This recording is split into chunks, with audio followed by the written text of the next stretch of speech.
Every year, 4 more killers are released to the Dead by Daylight roster. Currently, the game has 38 killers with the 39th on the horizon. At some point in 2025, Dead by Daylight will have 40 killers, and every year will add 10% of the roster, that percentage becoming smaller over time. Now, as anyone who has played DBD for any decent amount of time knows, there are just some killers you don't want to go against. Of course, everyone has preferences, and what I'm getting at is that some survivors should be able to individually select some killers that they would not like to go against. Dead by Daylight is a game where the killers you go against almost entirely determine how the match plays. In other games where matches are a team versus team scenario, your games aren't really determined by one character. As an example, let's say you hate Roadhog in Overwatch. Not every match with a Roadhog is a Roadhog match. There's other people on the team. Sure, Roadhog is aggravating at times, but your interactions with the other side aren't strictly against Roadhog. In Dead by Daylight, every Legion match is a Legion match, every Blight match is a Blight match, and every Skull Merchant match is a Skull Merchant match. You get the idea. I'm not saying every Skull Merchant plays the same, but if you fundamentally don't like a character's design because of the gameplay they encourage, then you might have a better time never playing against them. So I'm proposing a small change for DBD that would make it more palatable, playable, healthier, and in general more enjoyable. I think survivors should be able to pick up to 4 killers that they don't want to go against. That's almost 10% of the roster, a small percentage becoming smaller each year. Hey, maybe Behavior implements a ban system. It'll probably come out when there's 40 killers. I don't know, just hoping here. So how would this system work? Well, I think that Dead by Daylight could borrow elements of Payday 2's character picking system. DBD should implement a system where survivors have the option to rank up to 4 killers that they do not want to be paired with. Now, hear me out. 4 might be a lot if everyone can select 4 to never play against. A 4-man survival with friends, if they all selected 4 killers to never go against, that would be 16 killers, which is almost half the roster. I'm not suggesting that. But what if we factor in the number of players in a group before grabbing their bans? So a solo queue would have all 4 of their bans considered. A 2-person queue would have their top 2 bans, starting with the hosts. A 3 and 4-person queue would only factor their top bans. And if any bans are repeated, the priority would be moved down for the repeated players. So stick with me here. In a 4-man Survival with Friends, Survivor 1 has killers A through D banned, while Survivors 2 through 4 have killers A through C and E banned. As the game finds a lobby, it will see the top ban of Survivor 1 is Killer A. Survivor 2 banned Killer A in their top spot, so the game looks at their second spot, Killer B. Survivor 3 doesn't play against their third pick because their first and second are already considered for bans. And Survivor 4 doesn't play against Killer E because their first through third bans are already considered. Survivor 1 can still run into their fourth pick, or in other examples, they could run into their second pick, but never their first. Consider this. Have you ever run into a player who set their name to Killer Name in IDC, or at least something similar? Maybe you just despise one killer and feel like you'd be better off never facing them. Maybe the Plague is a killer that you can't play against due to pure disgust, or the Doctor triggers vision issues. Or maybe you have respect for your time and don't want to face a Skull Merchant, with games taking away time from any possible real chess matches you could play. Maybe the developers didn't kill switch a buggy killer, or maybe a new killer has appeared in almost every one of your matches, making the game feel pretty stale.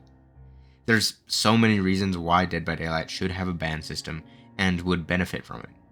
I understand there's some negatives, but honestly it's so much more beneficial to the game to at least have some sort of system to ban killers. The first big negative is that implementing this system will take time and may result in the devs having to rework parts of matchmaking, and I don't know how possible it would be without disrupting queue times too much. Let's say with this system, when a lobby is created, it will be marked as a lobby that can't have 4 killers, and those 4 killers cannot be put into that lobby. But what happens when a survivor leaves and or joins? Would the lobby have to have a live changing tag system that adds and removes killer bans as people join and leave? Would it even be feasible for the devs to do this? They've been known to take their time on change and often renege on promises long forgotten by the community. For example, when Iron Will was changed, the devs said that they'd balance volume between survivors to make up for the change. They eventually reverted the Iron Will change because I'm pretty sure they forgot about the audio balancing that they promised. But anyway, there's a chance that a ban system could never come to fruition because the devs would have to do extra work. So assuming I'm wrong, and the developers would utilize their time making this change, what are some more negatives other than the matchmaking time or matchmaking changes? Well, I guess you could argue that players might forget about their ban lists and never see killers even after they get a rework.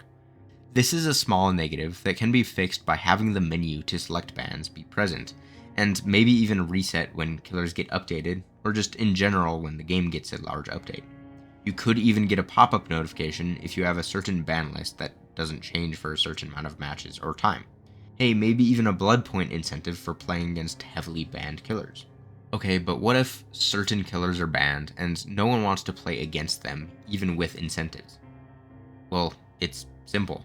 If no one wants to play against them, the developers need to work on those killers and make them more palatable. As a nurse enjoyer, playing as and against, I would sacrifice my enjoyment of the character with her unique playstyle if the community really banned her that often. Instead of having waves of Skull Merchant DCs because no one wants to verse her, and then the devs reworking her, you might just be able to see that without waves of DCs by her ban rate. DCs aren't healthy for the game, and if you could just ban a killer from the pool, you'll be less likely to quit when facing killers that you can't stand. I've never DC'd because it's something I don't want to put my team through. But if this change is implemented, I won't feel obligated to stick with a portion of the matches that I would not have wanted to play in the first place, just because I was never in those matches to begin with. One of the last negatives that I thought of was the fact that teams could potentially use this advantageously. You could make a build that is countered by range killers, like, I don't know, a movement speed build, and have a 4-man survive with friends all together ban Huntress, Trickster, Deathslinger, and Blight. But I think there's enough killers in the game, and perks are less likely to counter specific killers compared to years ago. In my opinion, this change wouldn't help bully squads that much. And most systems in any game can be abused, but that doesn't mean we shouldn't add a feature that would enhance accessibility and make the game a little bit more palatable. I haven't played Dead by Daylight for almost 2 years and might come back once those 2 years finish. I have been keeping up with updates, but nothing has actively made me want to come play the game again. A ban system would probably be the most likely thing to get me to come back quicker, but we'll have to see. I hope you enjoyed the video, and I hope this somehow gets out to behavior. Engaging with the video, sharing it around with content creators, liking and commenting can help get the video out there, which may make it more visible to behavior. I don't upload too much on this channel anymore, but if you want gaming video essays or retrospectives from me, you can visit my main channel, trophytroll. Until next time, later days.